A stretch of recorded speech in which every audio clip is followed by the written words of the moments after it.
When NASA's Cassini spacecraft dove into Saturn in 2017, it gave us an up-close look at the planet's rings for the very last time.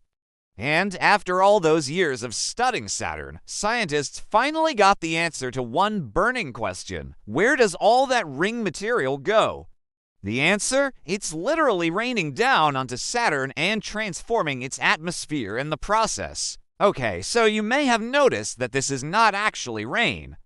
It's more like water and dust falling as individual particles suspended in gas.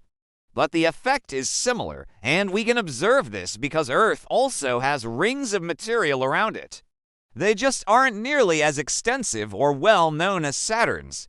Our rings consist mostly of rock and dust that's left over from the formation of the solar system about 4.5 billion years ago. It's thought that most of Saturn's rings formed at the same time as well, but there have been smaller events that have added to them throughout history. For example, impacts from comets and asteroids, as well as material that's been ejected from Saturn's many moons. And while these space rocks don't stick around in the rings for very long, they do tend to congregate in certain areas where gravity and the forces of orbital mechanics align just right. These are called the dense rings, and they where we find the bulk of the material that makes up Saturn's rings.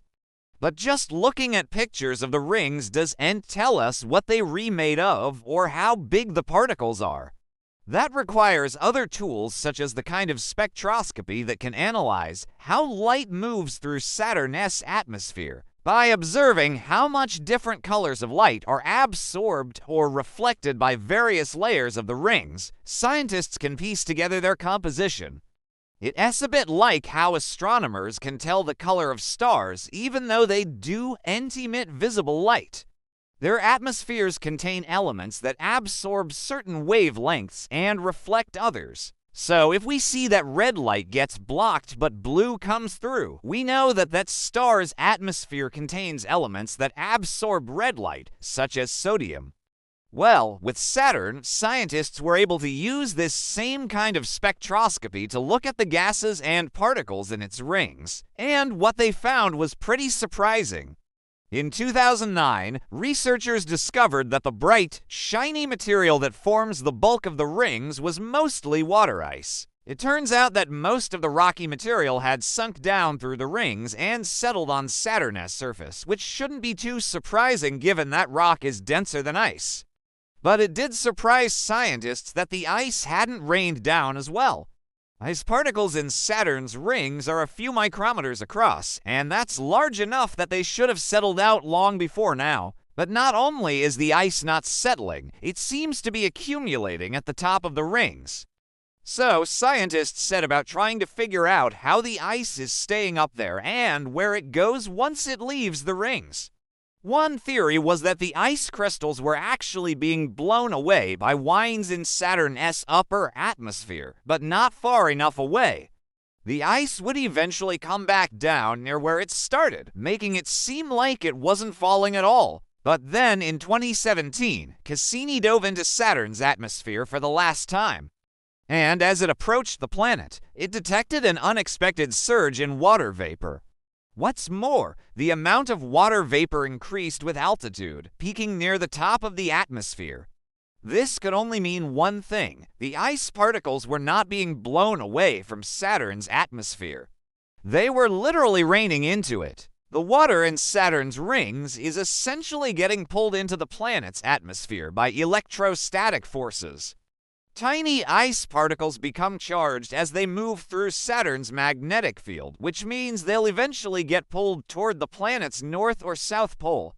Once in the atmosphere, the water vapor can stay for a while, but eventually it will make its way into the stratosphere where it breaks down and reaches the ground as rain. What's more, because the ice falls in distinct bands depending on where it started in the rings, it's actually changing the chemical makeup of Saturn's atmosphere along with its weather. Ice from the ring, for example, tends to fall into the northern hemisphere, while ice from the B ring falls into the southern hemisphere. And this is changing the way molecules interact in the atmosphere and creating new chemical reactions. Now, it's not like Saturn's rings have been raining particles forever. There has to be a limit to how long this process has been going on for. So, scientists used the data they were collecting from inside the rings to estimate how fast the particles were falling. If they knew how fast the ice was falling, they could work out how long it would take for all the water in the rings to reach the surface. And ultimately, they concluded that the rings are less than 600 million years old, which is young for planetary science. That's because Saturn formed more than 10 billion years ago, yet the oldest rocks on the planet's surface are billions of years younger. So, something happened more recently that created the rings, such as a large object getting too close to Saturn and having its rocks and ice torn off by the planet's gravity. But how long will it take for the rings to completely disappear? Well, it's unlikely that they'll vanish entirely because new material is constantly being delivered to them. Comets and asteroids regularly bombard Saturn's moons and add to the rings, while the constant bombardment of cosmic radiation breaks apart water molecules and adds more ice particles to the mix. Plus, models suggest that new ice is constantly being delivered to the rings from the moon Enceladus, which erupts water vapor from its depths and deposits it on the rings. But the rate of rain from the rings is still a good indicator of how quickly Saturn is consuming the ice.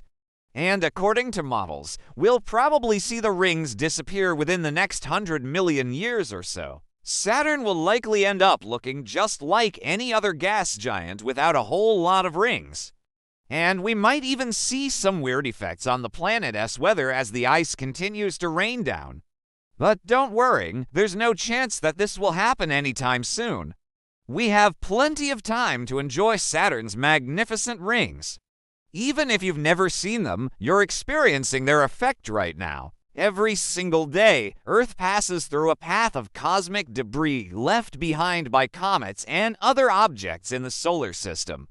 But thanks to the gravitational pull of Jupiter, Neptune, and Uranus, most of that debris ends up clumped together in a band between Mars and Jupiter. And we call this region the asteroid belt. It's a popular spot for space agencies to send spacecraft on wild adventures. So if you want to learn more about our asteroid neighbors, you can start with this playlist.